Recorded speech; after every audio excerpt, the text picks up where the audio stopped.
Hi friends, இந்த வீடியோவில் நம்ம ஃபஸ்ட்டு டெஸ்ட்டோட பாலிட்டியோட அனாலிசிஸ் பார்க்கலாம். இப்போ கொஸ்டின்ஸ்க்கு போகலாம்.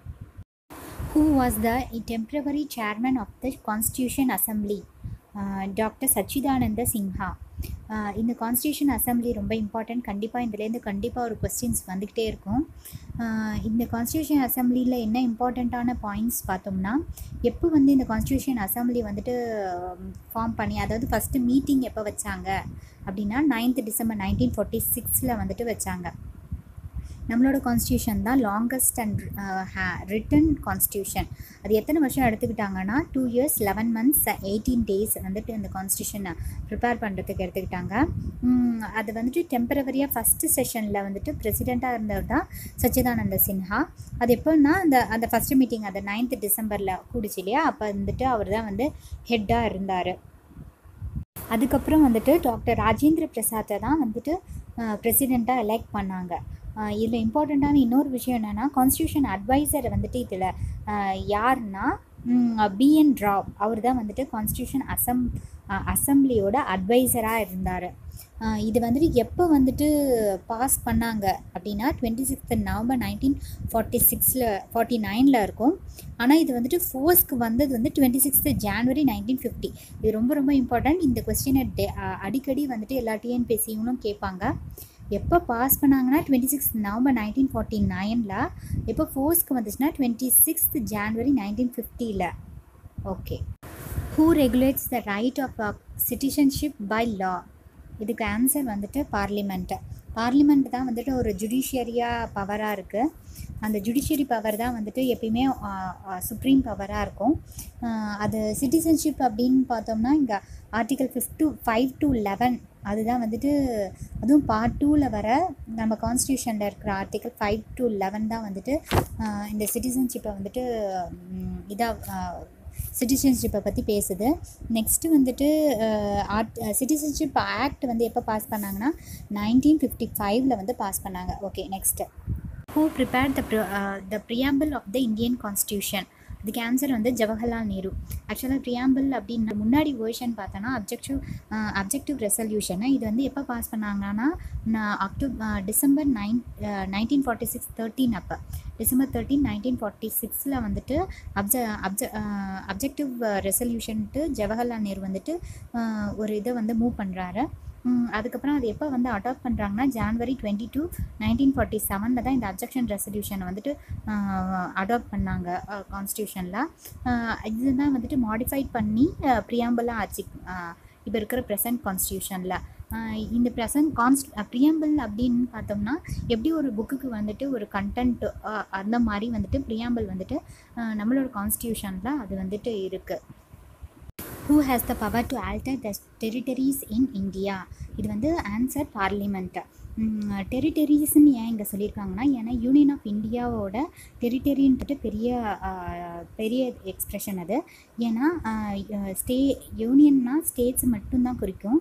ஆனால் டெரிட்டரிஸ்னால் united states, union territories, states, அதுக்கப்புறமா அது எல்லாத்தையுமே குறிக்கிறது தான் வந்து டெரிட்டரிஸ். அதனால் டெரிட்டரின்ற வார்த்தை வந்துட்டு அதிகமாக யூஸ் பண்ணுவாங்க கான்ஸ்டியூஷனில். இப்போ வந்துட்டு டெரிட்டரிஸ் அந்த இதை பற்றி டீல் பண்ணுறது வந்துட்டு ஆர்டிகல் 1 to 4 பார்ட் 1ல்.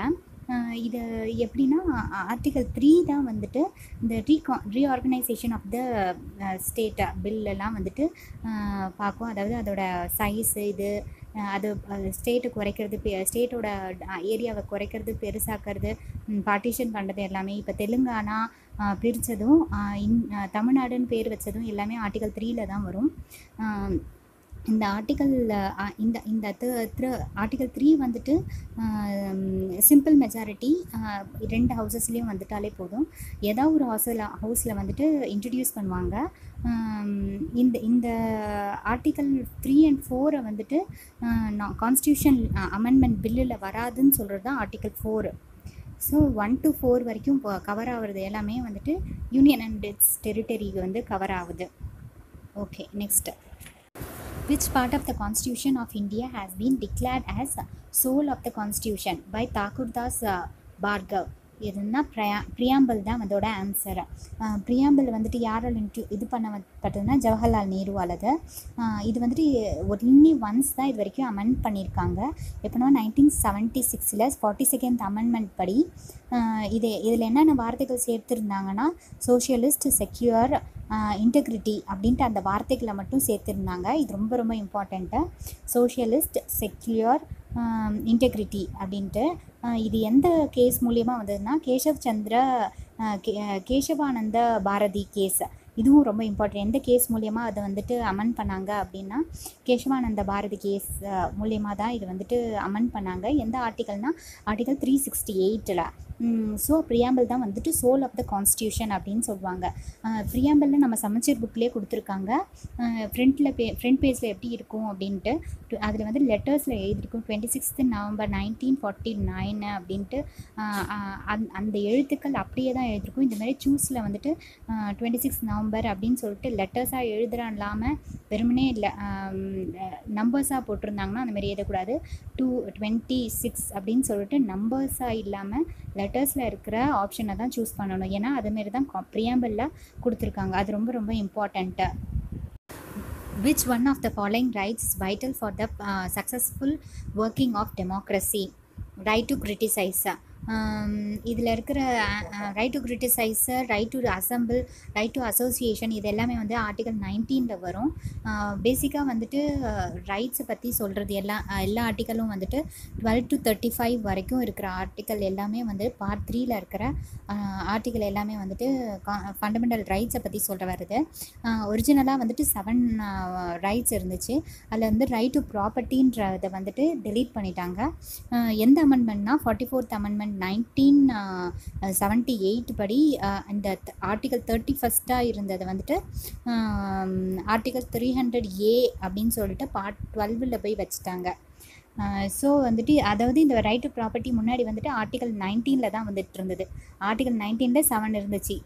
ஒரிஜினலாக 7 இருந்துச்சு. அது எதில் வருதுன்னா ஆர்டிகல் 19ல். அதுதான் இந்த பார்ட் 1978ல் அமெண்ட்மெண்ட் பண்ணது. 44th அமெண்ட்மெண்ட்டில் எடுத்துட்டாங்க. So right to criticise, right to assemble, right to association இதெல்லாமே வந்து ஆர்டிகல் 19ல் வரும். Which one of the following is the guardian of the fundamental rights? Judiciary. ஏன்னா வந்துட்டு ஜுடிஷியரி பவர் தான் வந்துட்டு ஹெட்டாக இருப்பாங்க கான்ஸ்டியூஷனுக்கு. அவங்க தான் வந்துட்டு கார்டியனாக இருப்பாங்க.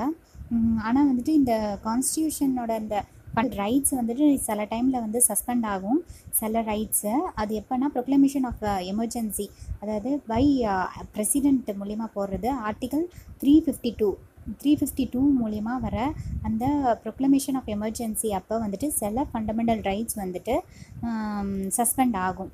இது எப்படி இந்த ஞாபகம் வச்சுக்க, ஆர்டிகல் 352னா 352 3யும் 2வும் கூட்டுனா 5, நடுவில் இருக்க 5 வந்துடுது. ஸோ ஆர்டிகல் 352 படி எமர்ஜென்சி அப்போ மட்டும் வந்துட்டு சில ஃபண்டமெண்டல் ரைட்ஸ் வந்துட்டு சஸ்பெண்ட் ஆகும். Which one of the following is not a features of the Indian Constitution? இதுக்கு ஆன்சர் வந்து டியூவல் சிட்டிசன்ஷிப். ஏன்னா இந்தியா வந்துட்டு சிங்கிள் சிட்டிசன்ஷிப் தான். எதுலேருந்து எடுத்திருக்காங்கன்னா பிரிட்டிஷ் கான்ஸ்டியூஷன்லேருந்து எடுத்தது வந்து இந்த சிங்கிள் சிட்டிசன்ஷிப்பு. டியூவல் கான்ஸ்டியூஷன்லாம் வந்துட்டு டியூவல் சிட்டிசன்ஷிப்லாம் எங்கே இருக்குன்னா USA அந்தமாரி கண்ட்ரீஸில் வந்துட்டு அந்த நாட்டோட பிரஜையாகவும் இருப்பாங்க, வெளிநாடு மற்ற நாடோட பிரஜையாகவும் இருப்பாங்க. இந்த செக்யூலர் ஸ்டேட்டுனா வந்துட்டு மத சார்பற்ற நாடு அப்படின்னு சொல்லுவாங்க. இந்தியா வந்து ஒரு மத சார்பற்ற நாடு அப்படின்னு சொல்கிறது. நெக்ஸ்ட் யூனிவர்சல் அடல்ட் ஃப்ரான்ச்சைஸ்னால் 18 இயர்ஸ் கம்ப்ளீட் ஆனவங்க எல்லாருமே வந்துட்டு ஓட்டுரிமை இருக்குது அப்படின்னு சொல்லக்கூடியது. Okay. Which fundamental rights cannot be suspended during emergency under Article 352 of the Constitution? இதுக்கு ஆன்சர் வந்துட்டு ரைட் டு லைஃப். அதாவது 352 ஆர்டிகல் படி எமர்ஜென்சி அப்போ ரைட் டு லைஃப்ன்றது மட்டும் சஸ்பெண்ட் ஆகாது. எமர்ஜென்சி இது வந்துட்டு பிரசிடெண்ட்டால் வந்து கால்ஃபர் பண்ணப்படும். அது வந்துட்டு ஆர்டிகல் 352ல் வந்துட்டு இது பண்ணியிருப்பாங்க. எல்லா ஃபண்டமெண்டல் மேக்ஸிமம் எல்லா ஃபண்டமெண்டல் ரைட்ஸும் வந்துட்டு அதில் சஸ்பெண்ட் ஆனாலும் ரைட் டு லைஃப் மட்டும் அதில் வந்துட்டு சஸ்பெண்ட் ஆக்க முடியாது. Which article of the Indian Constitution ensured equality before law? இதுக்கு ஆன்சர் வந்து ஆர்டிகல் 14. அதாவது ஃபண்டமெண்டல் ரைட்ஸில் வந்துட்டு 6 பிரிவு இருக்கியா, அதில் வந்துட்டு right to equality, right to freedom, right against exploitation, right to freedom of religion, culture and educational rights, right to constitution remedies, இது எல்லாமே வரும். இதில் வந்து ரைட் டு ஈக்குவாலிட்டி வந்து ஆர்டிகல் 14லேருந்து 18 வரைக்கும் சொல்கிறது. 14ல் வந்துட்டு ஈக்குவாலிட்டி பிஃபோர் லா, எல்லாருக்குமே பொதுவானது லா அப்படின்னு சொல்கிறது. நெக்ஸ்ட் வந்து ஆர்டிகல் 15 வந்துட்டு என்ன சொல்கிறாங்கன்னா, ரிலீஜியன், கேஸ்ட், க்ரீட் அதெல்லாம் வந்து பார்க்க மாட்டாங்க. அதுக்கப்புறமேட்டு வந்துட்டு பொது இடத்துல, அதாவது ஆப்பர்ச்சுனிட்டி ஆஃப் த எம்ப்ளாய்மெண்ட் வந்துட்டு ஆர்டிகல் 16 படி கொடுக்கணும், எல்லாருக்கும் பொது. இந்தமாரி நிறைய ஆர்டிகல் இருக்குது. ஆர்டிகல் 17 படி அபாலிஷன் ஆஃப் அன்டச்சபிலிட்டி அதெல்லாம் வரும். ஆர்டிகல் 18 படி abolition of titles except military and academic, இதெல்லாம் வந்துட்டு சொல்கிறது வந்துட்டு ஆர்டிகல் 14லேருந்து 18 வரை. இதுதான் வந்து ரைட் டு ஈக்குவாலிட்டி அதில் வரும். Okay, next. What is the content of the first schedule of the Indian Constitution? List of states and territories. First அந்த ஷெடியூல்ஸில் வந்துட்டு 8 தான் இருந்துட்டு ஒரிஜினலாக, அதுக்கப்புறமேட்டு தான் 12 ஆச்சு. இதில் வந்துட்டு ஃபஸ்ட்டு ஷெடியூலில் வந்துட்டு name of the states, name of the union territories இருக்கும். இது ஆர்டிகல் 1 to 4 வந்து கவர் ஆகும். இதை பற்றி தான் வந்துட்டு இந்த ஷெடியூலில் வந்து சொல்லுவாங்க. Under what circumstances can some of the fundamental rights be suspended? இது முன்னாடியே நம்ம பார்த்தோம். When a proclamation of national emergency is in operation, அதாவது நேஷ்னல் எமர்ஜென்சி அப்படின்னு சொன்னால் ஆர்டிகல் 352. இது வந்து கான்ஸ்டியூஷன் எமர்ஜென்சி அப்படின்னு பார்த்தோன்னா ஆர்டிகல் 356 அப்படியும் 4 கூட்டிக்கணும். அதுக்கப்புறம் திருப்பி 4 கூட்டினா ஃபினான்ஷியல் எமர்ஜென்சி வந்துடும், ஆர்டிகல் 360. ஸோ 352, 356, 360 இது வரைக்கும் 3 தடவை எமர்ஜென்சி கொண்டுட்டு வந்திருக்காங்க. நேஷ்னல் எமர்ஜென்சி ஒன்று சைனா வாரப்போ, நெக்ஸ்ட்டு பாகிஸ்தான் வாரப்போ, நெக்ஸ்ட் வந்துட்டு இந்திரா காந்தியெல்லாம் 1975 கொண்டுட்டு வந்தாங்க. ஆனால் இது வரைக்கும் ஃபினான்ஷியல் எமர்ஜென்சி இது வரைக்கும் நம்ம இந்தியாவில் கொண்டுட்டு வரவே இல்லை. இப்போ ஃபண்டமெண்டல் ரைட்ஸ் எதெல்லாம் வந்து சஸ்பெண்ட் ஆகாதுன்னா ஆர்டிகல் 20 and 21 வந்துட்டு இந்தமாரி எமர்ஜென்சி பீரியடில் வந்துட்டு சஸ்பெண்ட் ஆகாது. ஸோ நெக்ஸ்ட் இந்த கொஸ்டின் பாருங்கள். The word socialistic and secular were added to the preamble of the Constitution of India by USA தான் இதோட ஆன்சர். கண்டிப்பாக ஒரு டிஎன்பிசிலையும் இந்தமாரி எந்த சோர்ஸ்லேருந்து எடுத்தாங்க அப்படின்ட்டு ஏதாவது ஒரு கொஸ்டின் வந்துடும். இது வந்துட்டு டிபிஎஸ்பி, அதாவது director principal of state policy, அது வந்து எதுலேருந்து எடுத்தாங்கன்னா ஐரிஷ் கான்ஸ்டியூஷன். அதுக்கப்புறமேனு இந்த எமர்ஜென்சி அப்போ வந்துட்டு ஃபண்டமெண்டல் ரைட்ஸ்லாம் வந்து சஸ்பெண்ட் ஆகுதுல, அது வந்துட்டு எதுலேருந்து யார்கிட்டேருந்து எடுத்தாங்கன்னா ஜெர்மனிலேருந்து எடுத்தாங்க. அப்புறம் ஃபண்டமெண்டல் டியூட்டிஸ் வந்துட்டு ரஷ்யாட்டேருந்து எடுத்தாங்க. அப்புறம் ப்ரியாம்பிள் வந்து ஆஸ் யூஷுவல் யூஎஸ்ஏட்டேருந்து எடுத்தாங்க. அதுக்கப்புறம் லிபர்ட்டி, ஈக்குவாலிட்டி, ஃபெட்டர்னிட்டி இந்தமாரி வார்த்தைகள்லாம் வந்து ஃப்ரெஞ்ச் ரெவல்யூஷன்லேருந்து எடுத்தாங்க. Equality, liberty, fraternity. இதே வந்துட்டு justice, social, economic and political வந்துட்டு ரஷ்யன் ரெவல்யூஷன்லேருந்து எடுத்துக்கிட்டாங்க. ஸோ இந்தமாரி சோர்ஸஸ் ரொம்ப ரொம்ப இம்பார்ட்டண்ட். அதை கொஞ்சம் தெளிவாக கரெக்டாக பார்த்து வச்சுக்கோங்க. The states in India must accept the foreign policy of central government. இதில் என்னென்னா அம்பேத்கர் வந்துட்டு என்ன சொல்லியிருக்காருன்னா, இது வந்துட்டு இந்தியா வந்துட்டு ஃபெட்ரல் டைப் தான், ஆனால் வந்துட்டு டியூரிங் எமர்ஜென்சி பீரியடில் யூனிட்டரியாக இருக்கும் அப்படின்ட்டு. ஆனால் நிறைய விஷயம் வந்துட்டு union list, state list, concurrent லிஸ்ட்லாம் இருக்குது. அதேமாரி யூனியனோட பவரும் இருக்குது. யூனியனுக்கு தான் ஹையர் பவர் இருக்கும் மோர் தென் ஸ்டேட் இல்லாமல். ஸோ யூனியன்னா சென்ட்ரலில் தான் வந்துட்டு மெஜாரிட்டி பவர், ஸ்டேட் கவர்மெண்ட்டோட சென்ட்ரல் கவர்மெண்ட் தான் அதிகம் அப்படின்ட்டு. நெக்ஸ்ட்டு இந்த கொஸ்டினும் ரொம்ப இம்பார்ட்டண்ட்டான question. The idea of the constitution assembly to frame constitution of India was first put forward by M N ராய்ன்றவர் தான் வந்துட்டு ஃபஸ்ட்டு கான்ஸ்டியூஷன் ஒன்று வரணும் அப்படின்ட்டு அந்த ஐடியாவை கொடுத்தவர். ஆனால் இந்த பிஎன் ராவ்ன்றவர், இது ரெண்டுத்துக்கும் உள்ள குழப்பமாக இருக்கிறதுக்காக இதை அடிக்கடி கேட்பாங்க.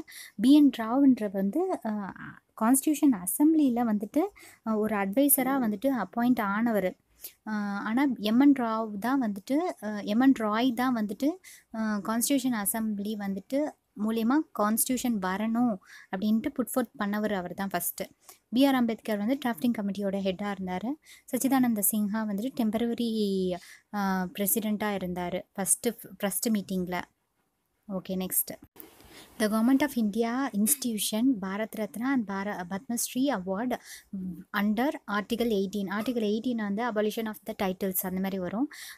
அதுக்கப்புறமேட்டு அதாவது அகாடமிக் இது இல்லாமல் மற்ற இதெல்லாம் வந்துட்டு இது பண்ணக்கூடாது, வெளியில் சொல்லக்கூடாது, போடக்கூடாது அப்படின்ற மாதிரி abolition of the titles அப்படின்ற மாதிரி வரும். ஆர்டிகல் 14 ஈக்குவலிட்டி பிஃபோர் லா அப்படின்னு வரும்.